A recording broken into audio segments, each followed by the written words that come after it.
It's 2020.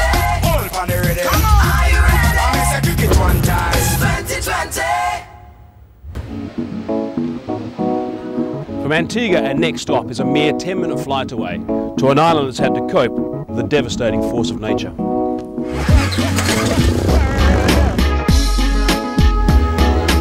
"25 miles to the southwest of Antigua lies the tiny island of Montserrat, home to just 4,500 people.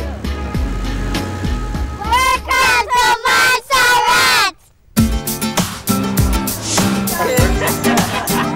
For decades, Montserrat was a popular holiday destination for those seeking a picturesque haven of peace and quiet. In 1995, that haven was rudely and dramatically interrupted.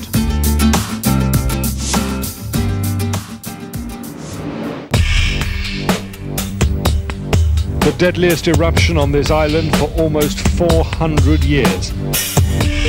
Montserrat has come to life once again, spewing ash and rock more than 5 miles up into the Caribbean skies.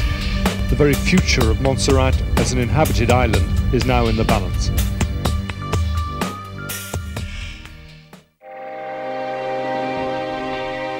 More than a decade later, the spectre of Montserrat still looms large over the island and the offices of the scientists that study it. The eruption started for most people in 1995 with an ash and steam explosion. When it collapsed in a series of pyroclastic flows and explosions, over 100 metres of mountain disappeared overnight. Will the island ever return to normality? As in before the volcano, I do not think in our lifetimes. This eruption could go on for another 10 years, and it's certainly likely. When the volcano erupted, the island lost its capital Plymouth and its historic cricket ground Sturge Park. One man who remembers its former glory is Basil Morgan. With Plymouth off limits by land, the island's international recognised umpire had never been back to the city. It is still possible, however, to get close to the town by boat, allowing for an understandably emotional return journey. Basil, this is so sad. Indeed, Mike. It brings back real good memories of this old city called Plymouth.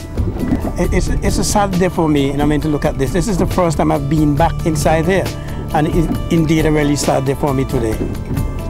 You know, Basil, this must have been just a remarkable setting for a cricket match, right on the ocean. And, right on the ocean. Surrounded by the city of Plymouth. Must be very special. Indeed special. It's, you know, I mean, sometimes you can see the folks when we're having cricket matches would wander across the beach and come up the gate straight into Sturge Park. Really, it's a unique setting, real unique.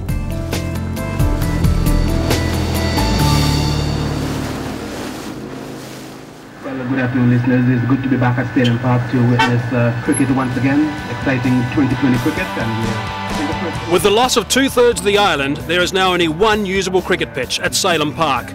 But even this facility can't escape the volcano's ongoing activity.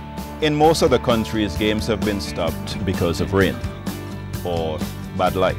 In Montserrat, we're the only territory that plays cricket, that ash falls and stops playing. This all had a big impact on their preparations for the 2006 Stanford 2020. We had a heavy ash fall. We had to use graders, backhoes and the like just to be in a position to clear the ground. In the meantime, we were not in a position to practice in Montserrat before the 2020 game. As a result, just arriving in Antigua was a big occasion for the island and their captain, Davin Williams. Montserrat wins the toss. Everyone was rooting for us, so we were feeling real happy, and knowing the situation that we were facing back home, you know, it felt good just being there. But the first round saw them drawn against one of the tournament favourites. Montserrat have won the toss and have elected to bat first against a very, very strong Guyana team. We felt unlucky, but as I said, I mean, we still figured that if we put up a good showing, I mean, anything is possible in the game of cricket. Montserrat started brightly with the opening pair of Mead and Piper taking on the Guyanese bowlers. But once they fell, other wickets quickly followed. and a score of 115 was never going to be enough against the likes of Sarwan and co. We didn't play up to the capabilities that we have. We were given the opportunity to do something in the Stanford 2020, which was a very joyous and glorious occasion for us.